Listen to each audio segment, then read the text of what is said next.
Hello दोस्तों, मैं हूं जगदीश जोशी। आज के इस वीडियो में हम लोग देखेंगे कि पंप्स क्या होते हैं, पंप्स के कौन कौन से टाइप्स होते हैं और टाइप्स के अकॉर्डिंग इनकी क्या वर्किंग होती है और टाइप्स के भी कौन कौन से टाइप्स होते हैं वो हम लोग डिटेल में आज के इस वीडियो में जानने वाले हैं। आप लोगों ने देखा होगा कि इंडस्ट्री में हम लोग अलग अलग टाइप्स के पंप्स को यूज करते हैं और अलग अलग वर्किंग के अकॉर्डिंग, जहाँ पे हमें लो प्रेशर चाहिए हो उसके लिए अलग पंप्स हैं, जहाँ पे हमें हाई प्रेशर चाहिए हो वहाँ पे अलग पंप्स यूज करते हैं, जहाँ पे अंडरग्राउंड वाटर को हमें पंप करना हो तो उसके लिए हम लोग अलग टाइप के पंप्स को यूज करते हैं। तो हम लोग सभी टाइप के पंप्स के बारे में आज के इस वीडियो में डिस्कस करने वाले हैं। बाकी अगर आप लोग RLC, PLC, VFD, HMI, SCADA, AutoCAD electrical या फिर इलेक्ट्रिकल ऑटोमेशन या इंडस्ट्रियल ऑटोमेशन अगर आप लोग सीखना चाहते हो या फिर अगर आप लोग इनके कोर्सेज बिल्कुल बेसिक टू एडवांस करना चाहते हो तो आप लोग हमारी एंड्रॉयड ऐप या फिर वेबसाइट से इन कोर्सेज को ज्वाइन कर सकते हो। लिंक दिया हुआ है इसी वीडियो के नीचे डिस्क्रिप्शन में, या फिर आप लोग हमें इस नंबर पे कांटेक्ट करके कोर्सेज की डिटेल्स ले सकते हो। तो अगर हम लोग बात करें पंप की, तो पंप आमतौर पर एक मैकेनिकल डिवाइस है जो फ्लूइड को एक जगह से दूसरी जगह तक पहुंचाने के लिए इस्तेमाल किया जाता है। पंप फ्लूइड का फ्लो और प्रेशर बढ़ाने के लिए यूज होता है। पंप्स बहुत सारे इंडस्ट्रीज और एप्लीकेशन में इस्तेमाल किया जाता है, जैसे कि water supply, sewage treatment, irrigation, oil refinery, ठीक है, और केमिकल प्रोसेसिंग, एचवीएसी का मतलब है heating, ventilation and air conditioning system, और बहुत सारे और भी एप्लीकेशंस होती हैं जहाँ पे हम लोग पंप्स का यूज करते हैं। पंप्स अलग अलग प्रकार के हो सकते हैं और उनका उपयोग बहुत सारे डोमेन्स में होता है। यहाँ पे हम लोग कुछ जो मैन टाइप्स के पंप हैं उनके बारे में डिस्कस करेंगे। तो पहला है हम लोगों का यहाँ पे centrifugal pump. Centrifugal pump fluid को सेंट्रीफ्यूगल फोर्स का उपयोग करके भेजने के लिए इस्तेमाल किया जाता है। ये पंप एक रोटेटिंग इंपेलर का उपयोग करता है जिसकी गति से फ्लूइड को बाहर की तरफ थ्रो किया जाता है। इसमें फ्लूइड पंप के सेंटर से एंटर करता है और इंपेलर की गति के कारण सेंट्रीफ्यूगल फोर्स के इन्फ्लुएंस में बाहर की तरफ फेंका जाता है। सेंट्रीफ्यूगल पंप काम करने के लिए कुछ मैन कंपोनेंट्स को यूज करता है, जैसे कि पहला है हम लोगों का इंपेलर। ये पंप का मैन रोटेटिंग कंपोनेंट होता है। इंपेलर एक सीरीज में लगे ब्लेड से बना हुआ होता है जो फ्लूइड को कैप्चर करके उसको बाहर की तरफ थ्रो करता है। इंपेलर का डिजाइन और ब्लेड्स के नंबर ऑफ कर्वेचर पंप की परफॉर्मेंस पर प्रभाव डालता है। दूसरा है हम लोगों का यहाँ पे केसिंग। केसिंग इंपेलर को सराउंड करती है और उसको फिक्स्ड पोजीशन में रखती है। केसिंग का डिजाइन फ्लूइड के फ्लो को ऑप्टिमाइज करने के लिए यूज किया जाता है। इसमें इनलेट और आउटलेट पोर्ट्स बने हुए होते हैं जिनसे फ्लूइड एंटर करता है और बाहर निकलता है। तीसरा है हम लोगों का यहाँ पे इनलेट। ये पंप में फ्लूइड को प्रवेश करने के लिए बना हुआ होता है, यानी कि इससे फ्लूइड एंटर करता है। इनलेट पोर्ट से फ्लूइड एंटर करता है और इंपेलर तक पहुंचता है। पांचवा है हम लोगों का यहाँ पे आउटलेट। ये पंप से फ्लूइड को बाहर निकलने की जगह होती है जहाँ से फ्लूइड बाहर निकलता है। इंपेलर द्वारा बाहर की तरफ थ्रो किया गया फ्लूइड केसिंग के थ्रू आउटलेट पोर्ट से बाहर निकलता है। सेंट्रीफ्यूगल पंप काम करने के लिए कुछ मुख्य प्रोसेस को फॉलो करता है। फर्स्ट है, पंप शुरू होने पर इंपेलर रोटेट होना शुरू होता है। इंपेलर की रोटेशन फ्लूइड को सेंट्रीफ्यूगल फोर्स के इन्फ्लुएंस में बाहर की तरफ थ्रो करती है। सेकंड है, फ्लूइड इनलेट पोर्ट से पंप में प्रवेश करता है। इनलेट पोर्ट फ्लूइड को इंपेलर के ब्लेड के बीच में गाइड करती है। और थर्ड है यहाँ पे हमारा, इंपेलर ब्लेड्स फ्लूइड को कैप्चर करते हैं और उनकी गति के कारण फ्लूइड का प्रेशर और एनर्जी बढ़ जाती है। इससे फ्लूइड की वेलोसिटी भी बढ़ जाती है। फोर्थ है, फ्लूइड केसिंग में मूव करते हुए वेलोसिटी से कम हो जाती है और फ्लूइड का प्रेशर बढ़ जाता है। इस तरह फ्लूइड का फ्लो केसिंग के थ्रू आउटलेट पोर्ट की तरफ होता है। आउटलेट पोर्ट से फ्लूइड पंप से बाहर निकल जाता है और डिजायर्ड लोकेशन तक पहुंच जाता है। सेंट्रीफ्यूगल पंप की परफॉर्मेंस फैक्टर जैसे कि फ्लूइड का फ्लो रेट, प्रेशर हेड जिसको हम लोग फ्लूइड का प्रेशर बोलते हैं, एफिशिएंसी एंड जो पावर रिक्वायरमेंट्स होती है वो इम्पेलर और केसिंग के डिजाइन पर डिपेंड करती है। इनका सही डिजाइन पंप की परफॉर्मेंस और एफिशिएंसी को ऑप्टिमाइज करता है। सेकंड है हम लोगों का रेसिप्रोकेटिंग पंप। रेसिप्रोकेटिंग पंप एक ऐसा पंप है जो फ्लूइड को सिलेंडर और पिस्टन की मदद से भेजता है। ये पंप काम करने के लिए कुछ मेन कंपोनेंट्स को यूज करता है, जैसे कि पहला है इसमें सिलेंडर। रेसिप्रोकेटिंग पंप में एक सिलेंडर होता है जो फ्लूइड को कंटेन करने के लिए डिजाइन किया जाता है। सिलेंडर में इनलेट और आउटलेट पोर्ट होते हैं जिनसे फ्लूइड एंटर करता है और बाहर निकलता है। सेकंड है यहाँ पे हमारा पिस्टन।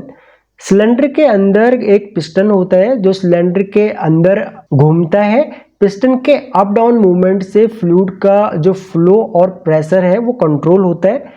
थर्ड है यहाँ पे हमारा इनलेट स्ट्रोक। जब पिस्टन सिलेंडर के ऊपर की तरफ मूव करता है तब इनलेट वाल्व खुलता है।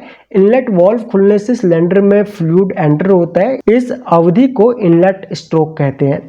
पांचवा है हम लोगों का यहाँ पे कंप्रेशन स्ट्रोक। जब पिस्टन सिलेंडर के नीचे की तरफ मूव करता है तब इनलेट वाल्व बंद हो जाता है और आउटलेट वाल्व खुलता है। आउटलेट वाल्व खुलने से फ्लूइड सिलेंडर के आउटलेट पोर्ट की तरफ जाता है। पिस्टन के नीचे की तरफ की इस अवधि को कंप्रेशन स्ट्रोक कहते हैं। पांचवा हम लोगों का यहाँ पे फ्लूइड डिस्चार्ज। जब पिस्टन कंप्रेशन स्ट्रोक में है तब फ्लूइड प्रेशर बिल्ड होती है और आउटलेट पोर्ट से बाहर पंप किया जाता है। फ्लूइड डिस्चार्ज आउटलेट पोर्ट से होता है। सिक्स्थ है यहाँ पे हम लोगों का साइकिल रिपीट। पिस्टन नीचे की तरफ जाकर फिर से इनलेट स्ट्रोक शुरू हो जाता है और इस तरह से ये साइकिल कंप्लीट हो जाती है। ये साइकिल बार बार रिपीट होती है जिससे फ्लूइड का कंटिन्यू फ्लो बनता है। रेसिप्रोकेटिंग पंप के अप डाउन मोशन से फ्लूइड का एक यूनिडायरेक्शनल फ्लो होता है। इनलेट वाल्व फ्लूइड को सिलेंडर में एंटर करने और आउटलेट वाल्व फ्लूइड को सिलेंडर से बाहर जाने में मदद करता है। इस तरह रेसिप्रोकेटिंग पंप फ्लूइड को भेजने में मदद करते हैं। तीसरा है हम लोगों का यहाँ पे सबमर्सिबल पंप। सबमर्सिबल पंप एक स्पेशल टाइप का पंप होता है जो पानी या अन्य फ्लूइड को बाहर पंप करने के लिए पानी के अंदर सबमर्ज किए जाते हैं। ये pump underground water pumping, borewell pumping और कुछ अन्य एप्लीकेशन में इनका इस्तेमाल होता है। सबमर्सिबल पंप काम करने के लिए कुछ मेन कंपोनेंट्स को यूज करते हैं, जैसे कि फर्स्ट है इसका design. Submersible pump waterproof casing के अंदर बना हुआ होता है। ये केसिंग इलेक्ट्रिक मोटर, इम्पेलर और इनलेट आउटलेट पाइप से बना हुआ होता है। सेकंड है सबमर्ज करना। सबमर्सिबल पंप को पानी के अंदर सबमर्ज किया जाता है ताकि फ्लूइड को सही तरह से पंप किया जा सके। पंप को जनरली एक चेन या केबल के द्वारा नीचे तक ले जाया जाता है। तीसरा है मोटर। सबमर्सिबल पंप में एक सील्ड इलेक्ट्रिक मोटर होता है जो वाटरप्रूफ होता है। ये मोटर पानी में ही स्थित रहता है और पंप को ऑपरेट करता है। मोटर को इलेक्ट्रिक पावर प्रोवाइड की जाती है, जो कि हम लोग वायर के थ्रू मोटर को इलेक्ट्रिक सप्लाई प्रोवाइड करते हैं, जो कि वायर और मोटर दोनों ही वाटरप्रूफ होती है। फोर्थ है हम लोगों का यहाँ पे इम्पेलर। सबमर्सिबल पंप के मोटर के शाफ्ट पर एक इम्पेलर लगा हुआ होता है। ये इम्पेलर पैडल शेप्ड ब्लेड से बना हुआ होता है और मोटर को रोटेशन के साथ घुमाता है। इसमें इम्पेलर का काम होता है फ्लूइड को पंप के थ्रू भेजने का। पांचवा है यहाँ पे inlet outlet pipes. Submersible pump में इनलेट और आउटलेट पाइप्स होती हैं। इनलेट पाइप से फ्लूइड पंप में एंटर करता है और आउटलेट पाइप से पंप हुआ फ्लूइड बाहर निकलता है। सिक्स्थ है यहाँ पे हमारा प्रेशर एंड फ्लो। जब सबमर्सिबल पंप की मोटर चलती है तो इम्पेलर घूमने लगता है। इम्पेलर घूमने से फ्लूइड को सेंट्रीफ्यूगल फोर्स लगता है और फ्लूइड इनलेट पाइप से बाहर निकलता है। इस तरह पंप फ्लूइड का फ्लो प्रेशर बढ़ाता है। सबमर्सिबल पंप का एडवांटेज है कि ये काफ़ी इफिशियंट होते हैं क्योंकि फ्लूइड को डायरेक्ट पंप करते हैं और ये नॉइजलेस ऑपरेशन और लॉन्ग लास्टिंग ड्यूरेबिलिटी के साथ में काम करते हैं। अगला पंप है यहाँ पे हम लोगों का वैक्यूम पंप। वैक्यूम पंप एक मैकेनिकल डिवाइस है जो एयर और अन्य फ्लूइड को एक कंटेनर से हटाकर उसमें वैक्यूम बनाते हैं, यानी कि उसको खाली कर देते हैं। वैक्यूम पंप के काम करने का जो मुख्य तत्व है वो ये है कि वो फ्लूइड को इवैक्यूएट कर देते हैं। वैक्यूम पंप काम करने के लिए अलग अलग मैकेनिज्म का इस्तेमाल करते हैं, लेकिन सभी का मकसद एक ही होता है, फ्लूइड को कंटेनर से हटाकर उसमें प्रेशर को कम करना या फिर उसमें वैक्यूम क्रिएट करना। वैक्यूम पंप भी कुछ टाइप्स के होते हैं, जैसे कि रोटरी वेन पंप। ये एक कॉमन टाइप का वैक्यूम पंप है। इसमें एक रोटेटिंग वेन होती है जो एसेंट्रिक रोटर के साथ में जुड़ी हुई होती है। रोटर के घूमने से वेन बाहर और अंदर की तरफ मूव करते हैं, जिससे फ्लूइड को हटाकर इसमें ये वैक्यूम क्रिएट कर देते हैं। सेकंड है डायफ्राम पंप। इसमें एक मेम्ब्रेन होती है जो एक तरफ से फ्लेक्सिबल होती है। जब पंप चलती है तो मेम्ब्रेन ऊपर नीचे हिलती है, जिससे फ्लूइड को हटाकर ये उसमें वैक्यूम क्रिएट कर देते हैं। तीसरा है स्क्रॉल पंप। ये pump spiral shaped orbiting scroll और फिक्स्ड स्क्रॉल का उपयोग करते हैं। ऑर्बिटिंग स्क्रॉल के घूमने से फ्लूइड को कंटेनर से बाहर पुश किया जाता है और ये इस तरीके से इसमें वैक्यूम क्रिएट करते हैं। फोर्थ है टर्बो पंप। ये pump high speed rotating impeller का यूज करते हैं। इम्पेलर फ्लूइड को सेंट्रीफ्यूगल फोर्स के साथ बाहर पुश करता है, जिससे वैक्यूम बनाया जाता है। वैक्यूम पंप के उपयोग अलग अलग इंडस्ट्रीज में होते हैं, जैसे कि scientific research, pharmaceutical, electronics manufacturing, semiconductor industry, vacuum coating, space exploration और भी बहुत सी जगह जहाँ पे एक वैक्यूम पंप को यूज किया जाता है। पांचवा यहाँ पे हम लोगों का गियर पंप। गियर पंप एक प्रकार का पॉजिटिव डिस्प्लेसमेंट पंप होता है, जिसमें मैच्ड गियर लगे होते हैं, मतलब कि ये गियर एक दूसरे के ऊपर इंटरलॉक होते हैं। इनका उपयोग फ्लूइड को भेजने के लिए किया जाता है। ये पंप फ्लूइड को कंसिस्टेंट फ्लो और हाई प्रेशर के लिए प्रसिद्ध होते हैं, मतलब कि इनको वहाँ पे यूज किया जाता है जहाँ पे कंसिस्टेंट फ्लो चाहिए हो, कंसिस्टेंट फ्लो और हाई प्रेशर चाहिए हो, वहाँ पे हम लोग गियर पंप्स को यूज करते हैं। तो गियर पंप में भी कुछ इनके मैन कंपोनेंट्स होते हैं। पहला है गियर डिजाइन। गियर पंप में यूजुअली दो गियर लगे हुए होते हैं, एक है ड्राइव गियर और दूसरा होता है एडलर गियर।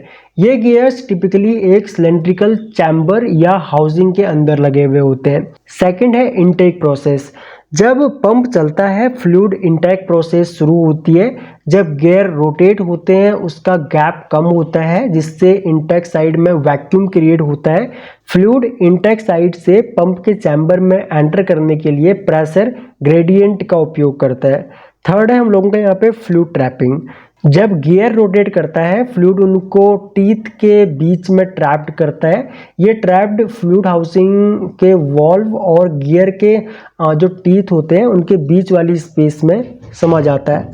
अगला है यहाँ पे हम लोगों का फ्लूइड डिस्चार्ज। गियर के रोटेशन के साथ फ्लूइड ट्रैप्ड स्पेस से बाहर पंप आउटलेट साइड की तरफ पुश होता है। इस प्रोसेस में ट्रैप्ड फ्लूइड चैम्बर के वॉल्यूम के हिसाब से कांस्टेंट अमाउंट के फ्लूइड डिस्चार्ज होता है।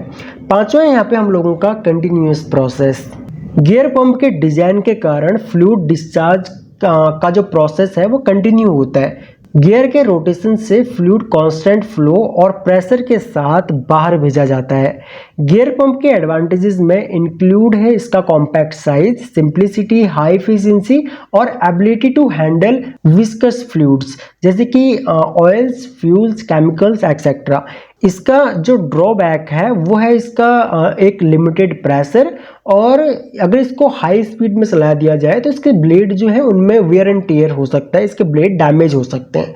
और जो लास्ट पंप है हम लोगों का वो है जेट पंप। जेट पंप एक प्रकार का सेंट्रीफ्यूगल पंप है जो फ्लूइड को भेजने के लिए जेट का यूज करता है। जेट पंप काम करने के लिए कुछ मैन कंपोनेंट्स को यूज करता है, जैसे कि पहला है हम लोगों का इम्पेलर। इम्पेलर एक रोटेटिंग कंपोनेंट होता है जो सेंट्रीफ्यूगल फोर्स का उपयोग करके फ्लूइड को बाहर पंप करता है। और सेकंड है नोजल। नोजल फ्लूइड का जेट बनाने के लिए रिस्पॉन्सिबल होता है। जेट पंप में नोजल इम्पेलर के पास होता है। इम्पेलर द्वारा जनरेट किया गया फ्लूइड को हाई वेलोसिटी जेट में कन्वर्ट करता है। जेट पंप के काम करने के लिए ये कुछ मैन कंपोनेंट्स को यूज करता है, जैसे कि फर्स्ट है यहाँ पे हम लोगों का फ्लूइड इनलेट। फ्लूइड जो कि यूजुअली वाटर होता है पंप के इनलेट से एंटर करता है। सेकंड है इम्पेलर रोटेशन, एक इलेक्ट्रिक मोटर या इंजन की मदद से इम्पेलर रोटेट होता है। इम्पेलर सेंट्रीफ्यूगल फोर्स के कारण फ्लूइड को बाहर पुश करता है। थर्ड है हम लोगों का नोजल एक्शन, फ्लूइड इम्पेलर से बाहर पंप होते समय नोजल के थ्रू पास होता है। Nozzle high velocity jet create करता है जिससे फ्लूइड की वेलोसिटी को बढ़ाने के लिए इसको यूज किया जाता है। फोर्थ है jet movement, high velocity jet बाहर की तरफ गति करता है और एक सक्शन इफेक्ट क्रिएट करता है। पांचवा है सक्शन, सक्शन इफेक्ट फ्लूइड को पंप के आउटलेट से सक करता है और उसे भेजने के लिए प्रोपेल करता है। जेट पंप का एक प्रमुख उपयोग अंडरग्राउंड वाटर पंपिंग है। इसमें पंप को अंडरग्राउंड तक भेजा जाता है और नोजल द्वारा क्रिएट किए गए जेट की मदद से अंडरग्राउंड वाटर को बाहर पंप किया जाता है। जेट पंप को इरिगेशन, वाटर सप्लाई और रेजिडेंस वाटर सिस्टम में यूज किया जाता है।